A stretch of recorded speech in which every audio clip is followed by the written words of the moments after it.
YouTube, welcome back guys. How you doing? I'm Chris Rudd here in West Texas, El Paso, and today's video is simply the last one we can do, here in October. It's kind of like a final fall video, if you will. We're wrapping up October lawn care, and this is simply just some simple processes that you can take to finalize your lawn before winter dormancy. Some of you guys up north are in the transition zone, may have already experienced some snow, and hopefully you got some of this product already down. But I'm down here in West Texas. We've got some 70-degree ambient air temperatures. Our soil temperatures are about, yesterday we were doing some temps in the front yard and some of our raised garden beds, and we were about low 60s, okay? So let me see if I can find my thermometer. I'll find it right now. We'll take a soil temperature before we get started. But as you guys know, if you've been following along, all we did back here was we've overseeded our hybrid Bermuda with a perennial ryegrass. That's right, I said perennial because I like a dark green lawn in the winter. As opposed to an annual, you may get a lighter green, okay? So let's talk about the lawn real quick. What we have here are, you see these dark spots? Those dark circle looking spots? Let's go zoom in real quick and see let's see what they really are. Up. You guys see that? Let's look. There's some more. That's right. That is from, not Tango, the Amstaff that I have, but it's from our little poodle. She does use this is her bathroom back here. It's not, bad, it's not drastic, but both dogs combined, this ryegrass would be reeked, okay? It would be bad, a lot worse than what it is. So, what can you do to take care of it? Nothing. You can keep it tall like I have right now, and you can't really tell where those spots are unless you're up close. But when you get back from a distance, it's kind of just like, normal grass, okay? As you guys saw earlier, we did take a couple measurements, and I have not cut this grass since I've seeded it, which was October 2nd. So as you guys realize, it's about a month later. Now, when we do our overseeding process, what I like to tell you guys, what I like to coach, is that you need to wait until you've got germination and until the grass reaches 3 inches in height or 30 days, whichever comes first. Typically with ryegrass, you're going to reach that 3-inch height within about 2, maybe 3 weeks, depending on what time of the season and the year that you actually went ahead and did that overseeding process. So what I elected to do was wait until we've reached the 30-day mark. Now we're about 2 days shy, a couple days shy, it's not November 2nd, but I'm gonna go ahead and give it a mow, okay? Because it needs to be cut. I'm getting the itch. I want to mow it. It's getting some taller in some areas. This area right here, it's reaching 4 inches, okay? So that's a little too much grass. Moreover, what I'd like to do is keep this turf about 1 inch, maybe 1.5 inches in height, okay? With ryegrass, you can really keep it at any desirable height that you like, okay? Going in the winter, what you can do, and this is going to apply for your Bermuda lawns too, because I know a lot of y'all that follow the channel. If you haven't already, don't forget to subscribe to the channel, hit that bell notification, that like button, boost that YouTube algorithm so that when I make a video, you guys get notified, because we got plenty more work to do during the winter months. But getting back to the ryegrass and the Bermuda, some of y'all may be experiencing, depending on your location throughout the United States, or if you're here in El Paso, you may be experiencing a little bit of dormancy already, okay? Now, our ambient air temperatures in the evening, they've been dipping down in the 40s. When you get consistent temperatures below 70, you're going to start to experience some dormancy, okay? And that's normal. The grass is not dead, guys. It's not dying. It's going into dormancy. When you get consistent cooler temperatures, it starts to protect itself. That's all it's doing. So whether it be the Bermuda grass or ryegrass, do not scalp it. All right, I'm gonna say that again. Do not take your mower out there and scalp this lawn, Bermuda lawns or your rye, in the winter time. You're going to stress it out and you're gonna kill it. Don't do that. Maintain your cut height. Now, Chris, you got 4 inches of grass. You said don't scalp it. That's right. I'm not going to drop the mower all the way to the lowest setting and cut it off at the crowns. Okay, this applies for your Bermuda too. You just keep mowing at the same height that you like to keep the turf at, whether it be a 1/2 inch, 1 inch, 2 inches, 3 inches. Now, what I'm going to be doing, because I haven't cut this lawn since I overseeded, is we're not going to break the 1/3 rule, okay? I'm going to go ahead and keep mowing once a week, twice a week, whatever I get the opportunity. And as we get into the, the back end of November, our mowing season really stops here in El Paso because a lot of my clients are primarily Bermuda lawns. We've got a couple of turf type tall fescue lawns that we mow once a week, and that'll keep me out there. But for my backyard, I'm gonna just back it off to once a week.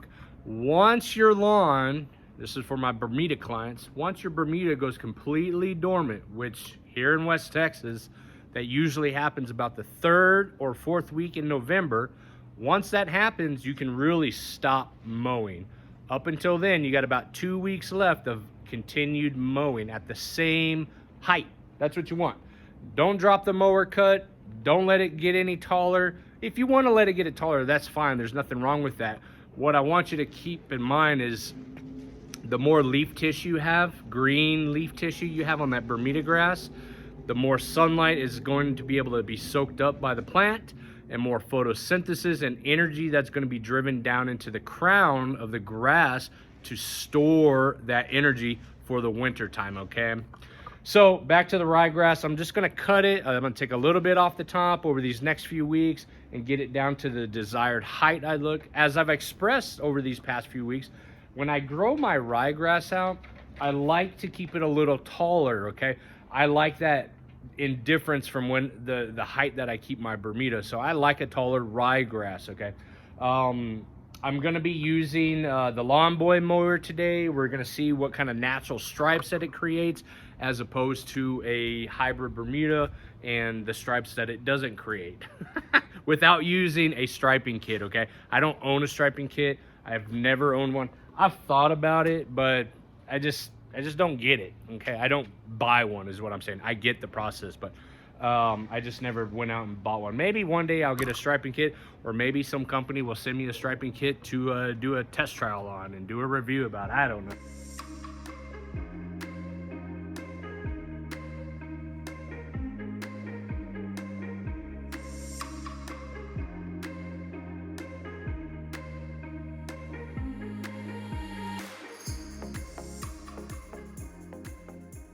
It's also been 30 days. So in addition to the wait period after overseeding, what I want to talk to you guys about is the next step or additional application that you guys can do. There's two that you can do, two final applications you can do in late October, going into dormancy if you've got Bermuda grass or zoysia, St. Augustine, centipede, going into a dormancy period.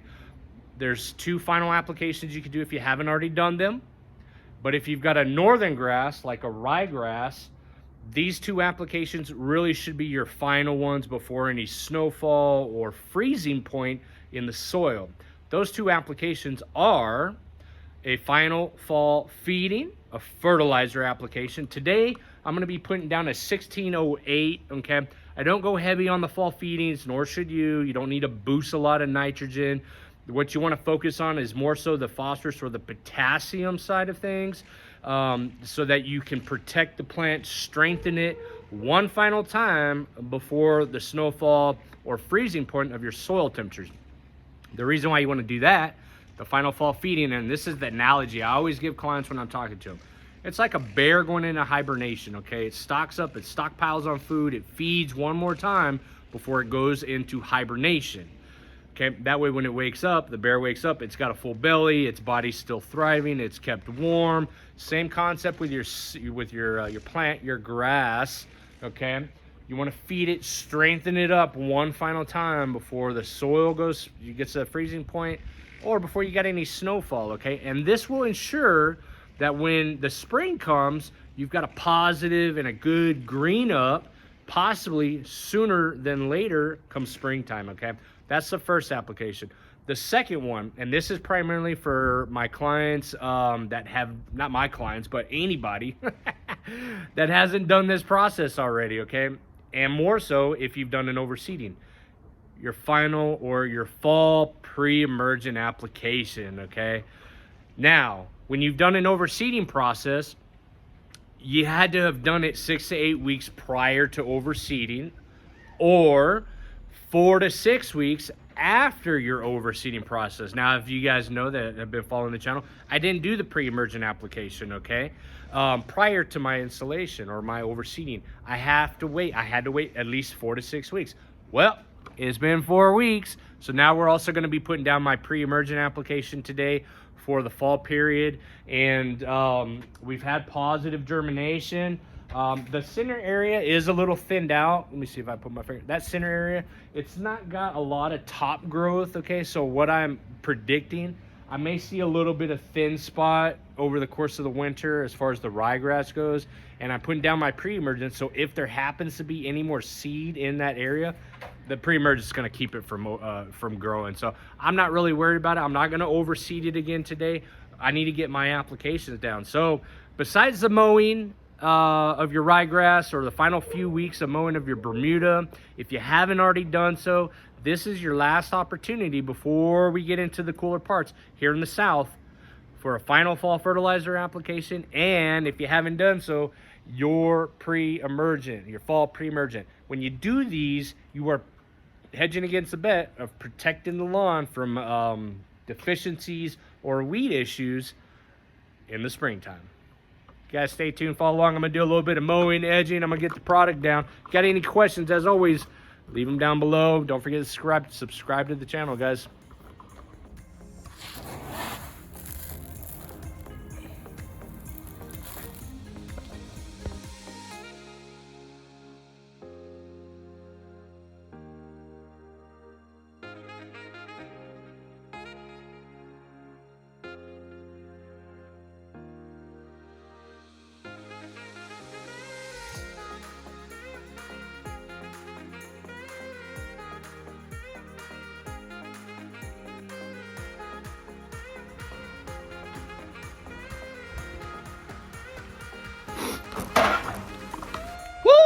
All right, guys, that's it. That's all I got for you today for this weekend, if you will. Y'all stay tuned. It's because it's Halloween, that's why. Y'all stay tuned. We got plenty other videos coming down the pipeline in regards to maintaining a perennial rye throughout the winter process. And if you guys aren't in any of my gardening videos, we've got lots of work to do in the garden. I still got our perennial flowers that need to be cut back. We've got artichoke plants. I've got to do a video on our 15 asparagus ferns that are still growing over there. And we got to do the front yard as well, or I should say my side food forest here in the desert in West Texas, El Paso. So no lawn stripes today, obviously, but we got a bunch of tread marks from the wheel mower.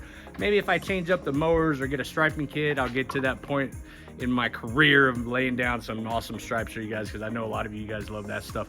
So outside of that, if you have any questions about a final fall feeding, final pre-emergent application, how to maintain your Bermuda grass going into dormancy, or your ryegrass, feel free to leave a comment below. Don't forget to subscribe to the channel. I appreciate you guys watching and tuning in throughout the 2022 season.